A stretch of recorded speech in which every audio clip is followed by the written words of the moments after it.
Here at the 2013 Division III Softball National Championships for D3Sports.com, I'm Pat Coleman. I'm joined by Cheryl Milligan, the head coach of the Tufts University softball team. Her team victorious here this afternoon in the championship game of the 2013 Division III softball season, defeating Cortland State 6-5. And Coach, I have to ask you, first of all, you saw how Cortland State finished the losers bracket championship game, rallying to beat Salisbury State, and then they come out and the first batter of the game goes deep off of, obviously the best player here at this championship. How'd you guys feel at that point?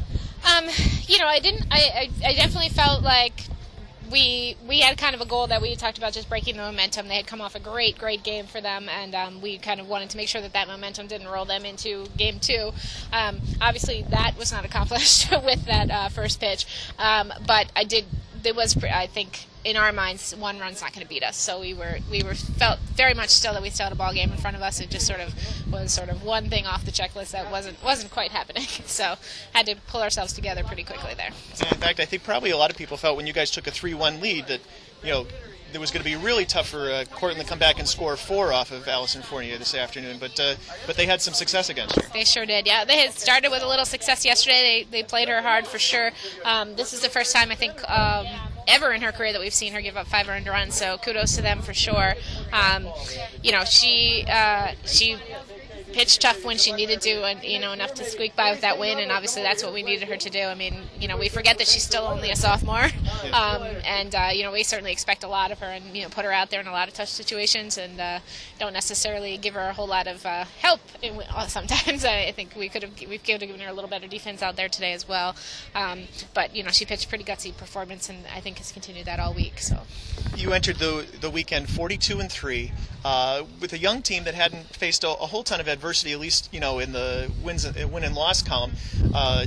And you guys face a significant amount of adversity here. You had to go to extra innings against Montclair, and then had to rally in the final innings here this afternoon. Yeah, we did. I mean, we knew we'd come here and need to battle, and that's what makes it fun. We talked about that all week. That it's not supposed to be easy. If it was easy, it wouldn't be as much fun, and so that we were going to have to come here and ready to battle, and everybody was going to have to give us, some of their best stuff over the course of the weekend, and we were going to have to do it together. And I think we did that by and large. I mean, this clearly wasn't our prettiest game of the year, but it took a little bit of guts, I think, for our young team to kind of come out and had our freshmen make a couple big plays, including the last play of the game. So that's not easy for a little freshman to do.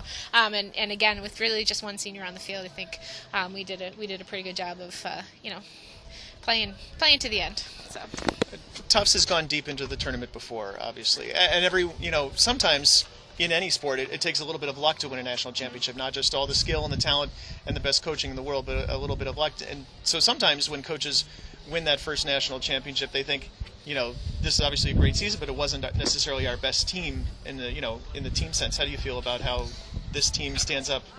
They match up pretty well. I mean, we obviously were here last year. I think with relying really on a freshman pitcher, and it was really great to kind of get her feet wet and the rest of our young team.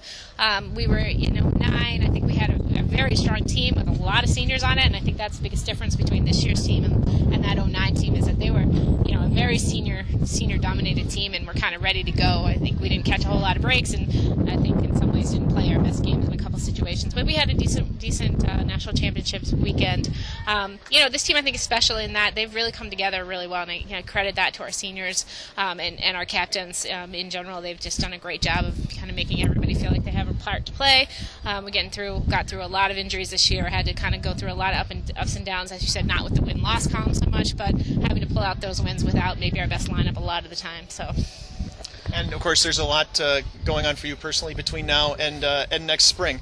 But with as the defending national champ, losing one player and having your starting your ace pitcher being a junior next year, you guys are gonna have the target on your back for a lot of next season. Yeah, I mean we're okay with the target on our back. I think we've kind of felt that way a little bit in region for a while now.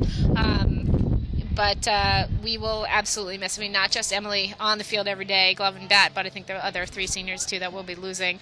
Emily's just been an amazing player. She just gets better and better every year, and I think is just our best pure hitter. She just she hits everything. So she will be a big loss for us, for sure. And I think the other three really just have kind of shown us what team is all about, which I think is what landed us here really at the end of the day. So. Cheryl Milligan, the head softball coach at Tufts University. Her team, the 2013 Division III softball national champions, with a 6-5 win against Cortland State here in Eau Claire, Wisconsin.